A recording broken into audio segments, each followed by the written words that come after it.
श्री राधे राधे। भक्तों, प्रभु की भक्ति में लीन जो महान पुरुष होते हैं, जिन्हें सिद्ध कहा जाता है, वे अंतर्यामी भी होते हैं। बहुत सारे दैवी गुण उनके अंदर होते हैं।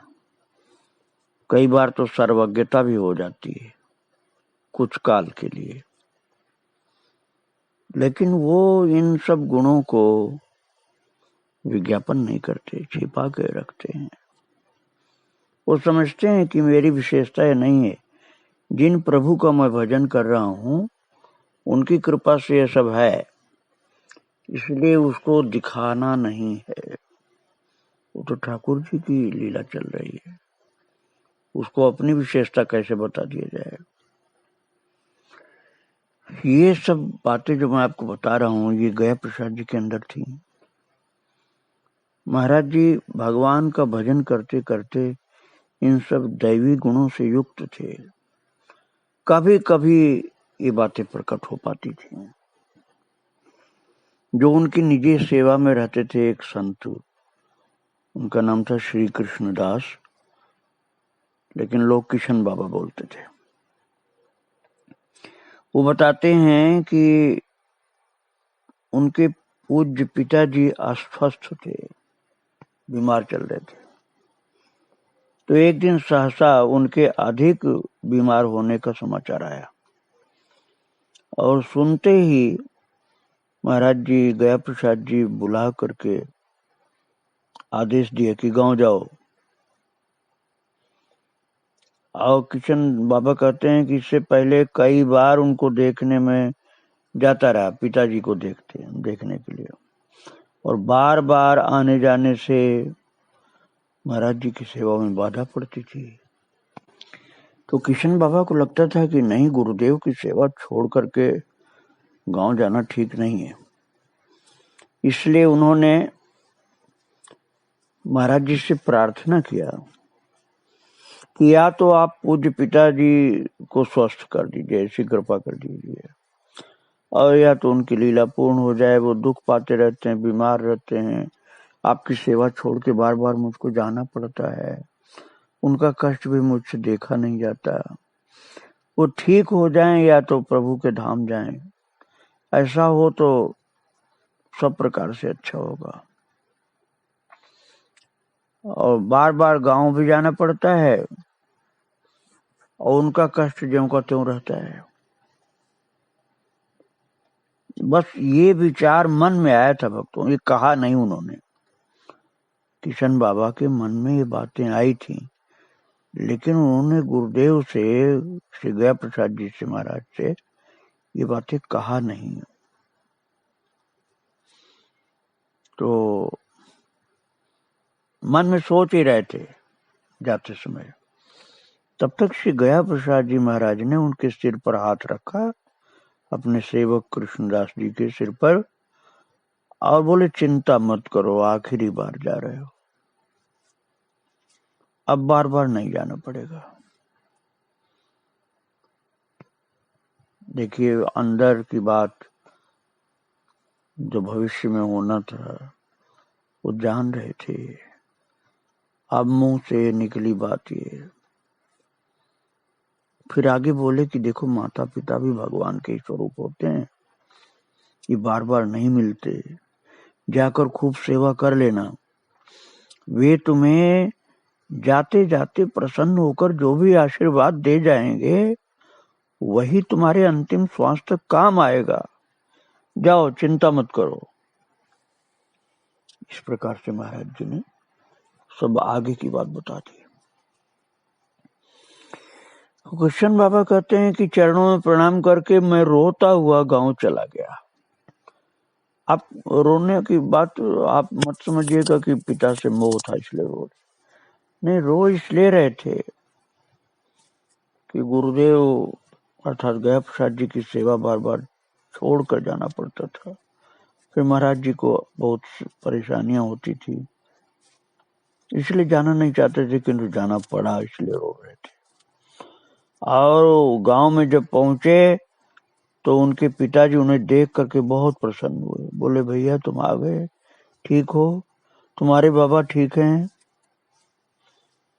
और किशन बाबा बोले, हाँ ठीक हैं। आप कैसे हैं? बोले, मैं भी ठीक हूँ, किंतु मैं इतना ठीक नहीं हूँ जैसे तुम समझ रहे हो। हाँ, बाबा की कृपा से जी रहा हूँ बस। और ऐसा बोलते बोलते उनकी आंखें आंसू से भर गई कि स्वास्थ्य तो ठीक नहीं है, लेकिन बाबा की कृपा से जी रहा हूँ। तो पिताजी को प्रणाम किया उन्होंने और कहा कि महाराज जी ने ही मुझे भेजा आपके पास, और कहा था कि माता पिता के आशीर्वाद से जीव भक्ति मार्ग में प्रवेश पाता है। और ये भी कहा था कि जाओ पिताजी की सेवा करो, उनका आशीर्वाद प्राप्त करो। तो वो बोले पिताजी उनके कि अब बोलने में असमर्थ हूं, इस कारण बोलकर नहीं सुना सकता अपनी बात। माता सुमित्रा जी ने वनगमन के समय अपने लाल लक्ष्मणलाल को जो आदेश, आशीर्वाद और शिक्षा प्रदान की थी, वही तुम मेरी ओर से स्वीकार कर लो।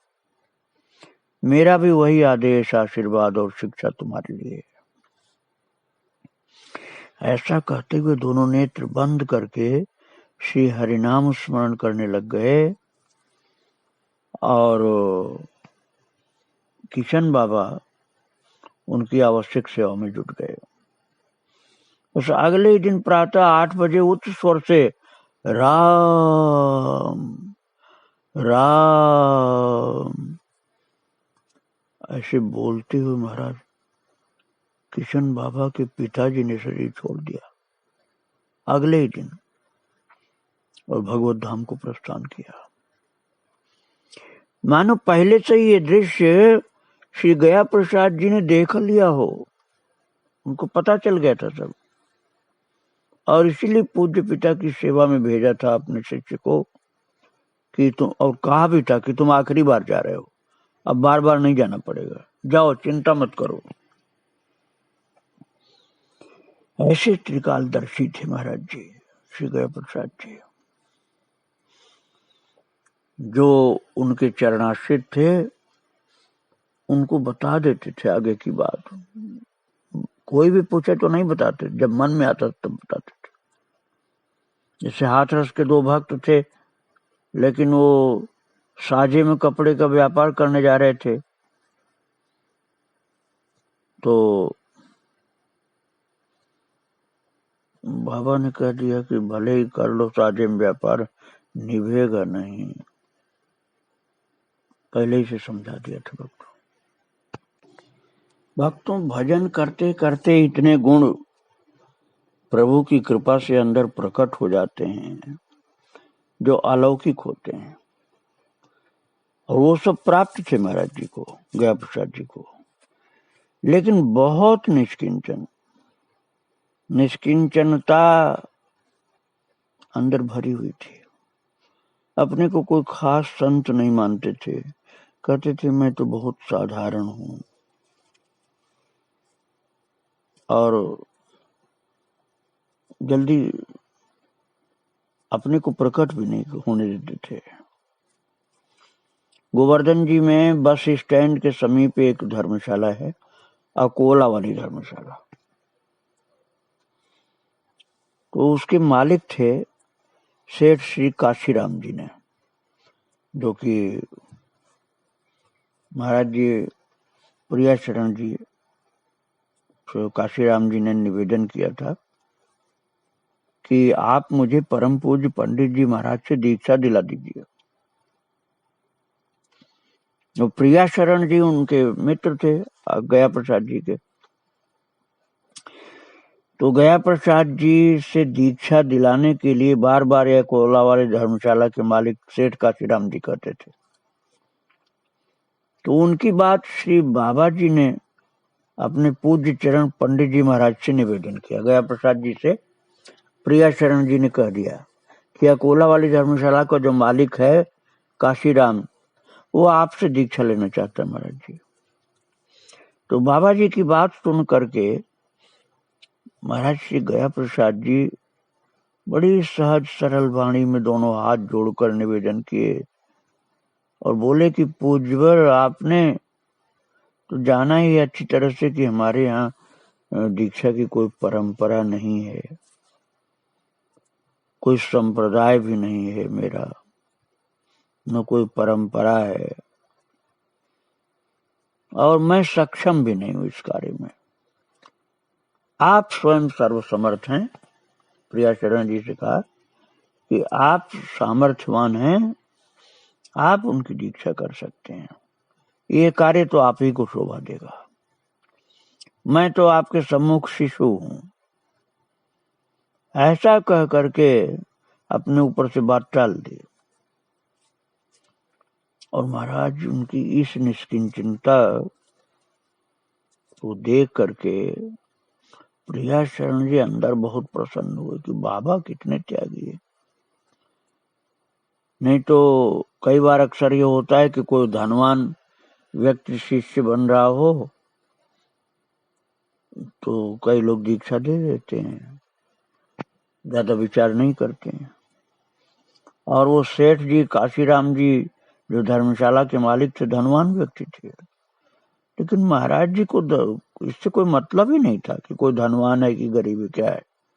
उनको तो भक्ति से मतलब था। प्रिया शरण जी ने कहा कि आज का साधु तो सेठों की तलाश करता है, और हमारे महाराज जी ऐसे हैं गया प्रसाद जी कि उनको किसी के गाड़ी बंगले से कोई मतलब नहीं। प्रिया शरण जी महाराज ने गया प्रसाद जी की बहुत बड़ाई की। वो कहा यही वास्तविक वैराग्य है, जो किसी लोभ लालच में जरा सा भी खींचे ही नहीं, थोड़ा सा भी आकर्षित न हो।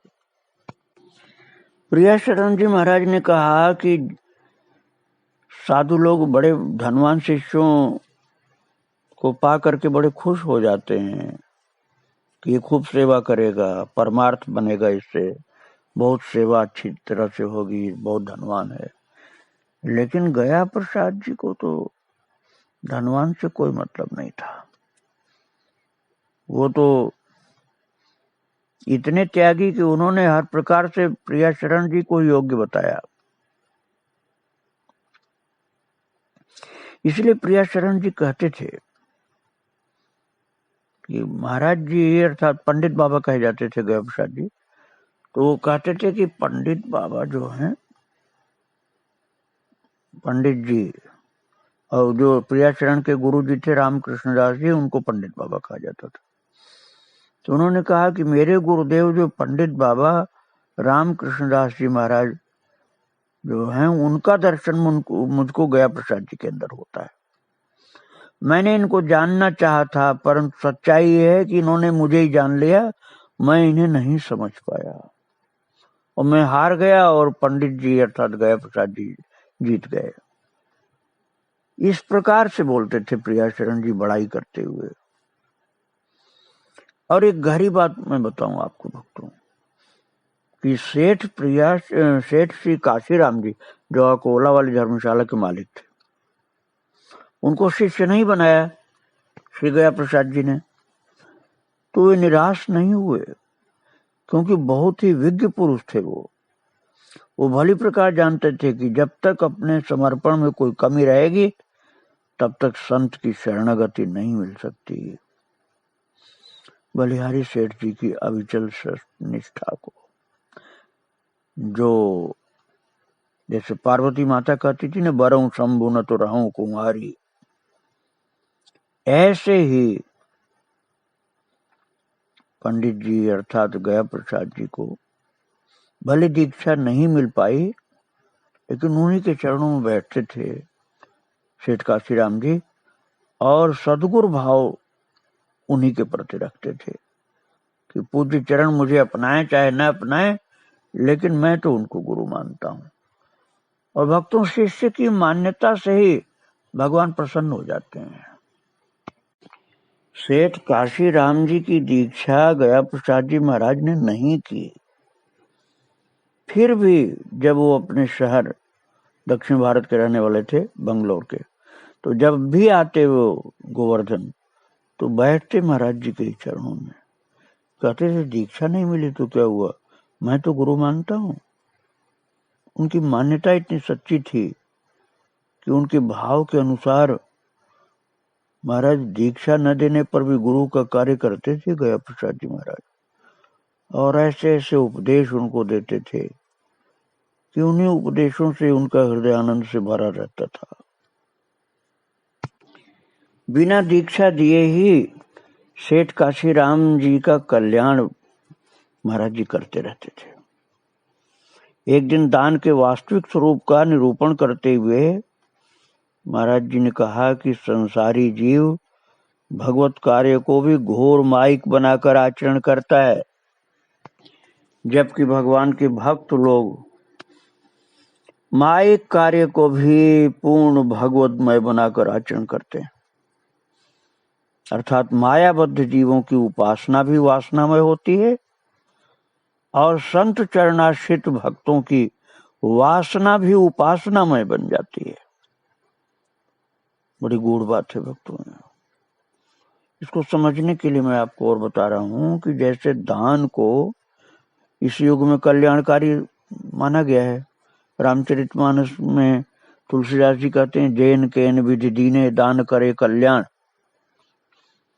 और इसी को संसारी जीव केवल संसार में अपनी प्रशंसा की कामना से करते हैं। अब आप देखिए, बहुत बारीक अंतर है। जो संसारी जीव अर्थात संसार के मोह माया में फंसा हुआ, वो प्राणी दान यदि करता है तो अपनी प्रशंसा की कामना से, लेकिन जो किसी संत सदगुरु की चरण शरण को प्राप्त कर लिया है, जो भक्त है भगवान का, वो महाराज ऐसे छिपा करके दान की सेवा कार्य को करता है भक्त, कि जिसको आप यूं कह सकते हैं कि एक हाथ से दे, दूसरा हाथ को भी पता न चलने दे।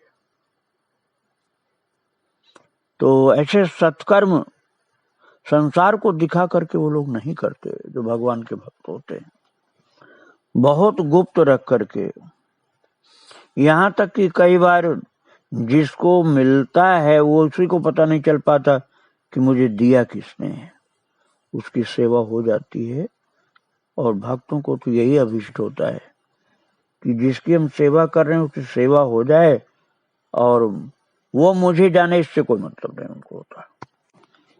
भक्तों, यद्यपि शास्त्रों में दान सुपात्र को ही देने का विधान है, कुपात्र को नहीं, तथापि जिसको आवश्यकता है और जो मांग भी नहीं सकता है, ऐसी जगह सेवा की भावना से दिया गया गोपनीय दान महान कर्म कहलाता है, जो कर्ता को परम पद की नशीनी बन करके आ जाता है।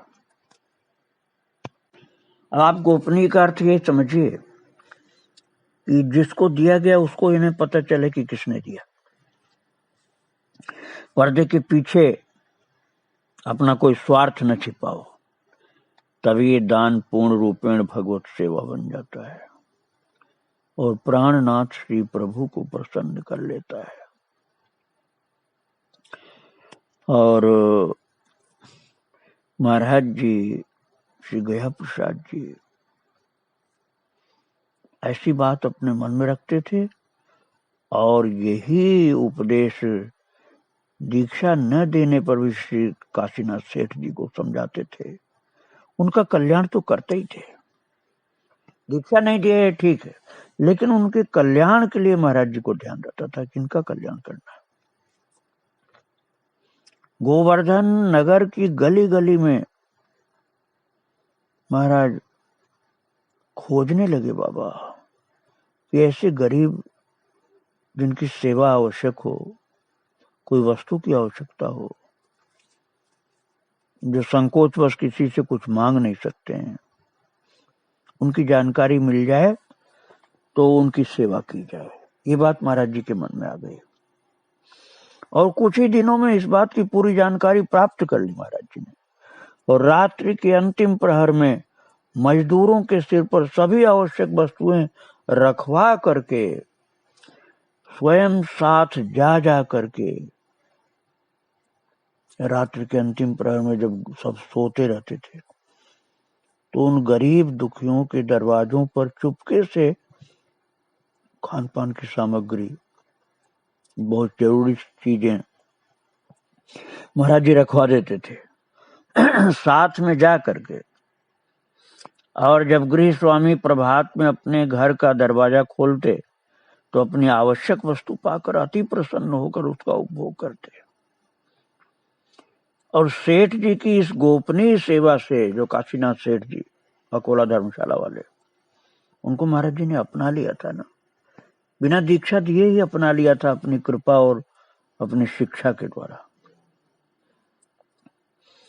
तो सेठ जी से इस प्रकार गोपनीय सेवा करवाते अनेकों गरीबों का विश्वास अपने भगवान में दिन पर दिन बढ़ता गया। क्योंकि जब गरीब को पता नहीं चलता था किसने दिया है, इस गरीब को पता चलता कि सेठ जी ने दिया या बाबा ने दिया तो इनका गुणगान करता।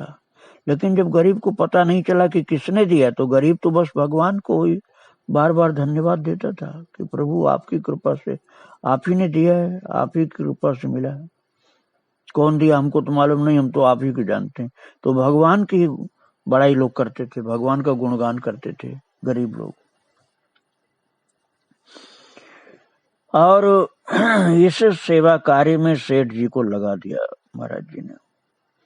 गरीबों के द्वार पर न अन्न वस्त्र ये रख करके चुपचाप चले जाते थे, सोते रहते थे वो लोग तभी रात में। और आवश्यक सामग्री जो भी होती थी घर के लिए वो सब दरवाजे पर रख करके चुपचाप रात को चल देते थे।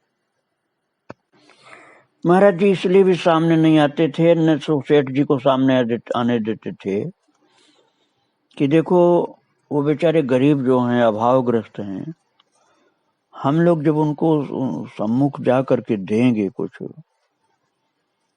तो उनको बड़ा संकोच होगा, लेने में उनको संकोच होगा, इसलिए सामने जाकर देना ठीक नहीं है। वो तो भगवान के प्रति अपने भाव रखें वही ठीक है। जब पता उनको नहीं चलेगा किसने दिया तो वो तो भगवान की ही कृपा मानेंगे, भगवान को धन्यवाद देंगे। इस प्रकार सेठ जी ने अपनी गोपनीय सेवा से अनेकों टूटे हृदयों को अपने प्रभु से सदा सदा को जोड़ दिया, भगवान की कृपा का दर्शन करा करा के। और इस कार्य को महाराज जी कराते थे, गया प्रसाद जी। और ऐसे गोपनीय सेवा वर्षों चलती रही। बहुत दिनों के बाद लोगों को पता चल पाया कि रात में कौन रख जाता है सब। फिर भी सेठ जी की सेवा चलती रही, उन्होंने बंद नहीं किया जब पता चल गया तब भी। और पूरा पता तो हर किसी को चलता नहीं था, पूरा रहस्य तो भक्तों तब खुला जब सेठ जी का गोलोकवास हो गया। अर्थात मन से जिनको गुरु माना था गया प्रसाद जी को, उनके चरणाश्रित थे, उनके आदेश उपदेश को ग्रहण करते थे और उन्हीं के चरणों की कृपा से भगवत धाम को प्राप्त कर लिया। जब शरीर उनका नहीं रहा तभी सेवाएं बंद हो गई भक्तों। वो कितने गरीब एक साथ खड़े होकर ये कहकर रोने लगे कि आज हमारा भगवान अंतर्धान हो गया, आज हमारा पिता मर गया। कोई कहता था आज हम अनाथ हो गए, अब हमारा पोषण कैसे होगा, अब हमारे बच्चे कैसे पलेंगे। गरीब लोग ऐसा बोलते थे। जब ये सारा समाचार अपने महाराज जी को सुनाया गया प्रसाद जी को, तो महाराज जी भी सेठ जी की गुप्त सेवा और अपने प्रति गहन श्रद्धा को देखकर बहुत प्रसन्न हुए कि सेठ कितना धर्मात्मा था, श्रद्धा भी बहुत थी गुरु जी के लिए और सेवा की भावना इतनी सच्ची थी कि सेवा करते हुए भी किसी को मालूम नहीं होने देता था सेठ वो काशीनाथ। और महाराज उनकी श्रद्धा का आदर बाद में लोगों ने बहुत किया। ऐसे इस सेवा कार्य को किया कि लोग जान नहीं पाए जल्दी, वर्षों ये सेवा चलती रही भक्तों। ये महाराज जी की कृपा से वो ये सत्कर्म कर पाए थे, जिस सत्कर्म के द्वारा गुरु के आशीर्वाद, संत आशीर्वाद से भगवत धाम पहुंच गए। और गोवर्धन की जो प्रजा थी, दुखी लोग, गरीब लोग, पीड़ित लोग, वो सब गया प्रसाद जी महाराज उन सेठ जी को मन से और भगवान को धन्यवाद देते थे। ऐसे कृपालु थे और उनकी लीलाएं भगवान के चिंतन से संयुक्त रहती थी।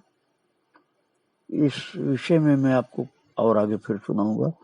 आज उनके चरणों में प्रणाम करके यहीं विराम दे रहा हूँ। श्री राधे राधे, जय श्री राधे राधे।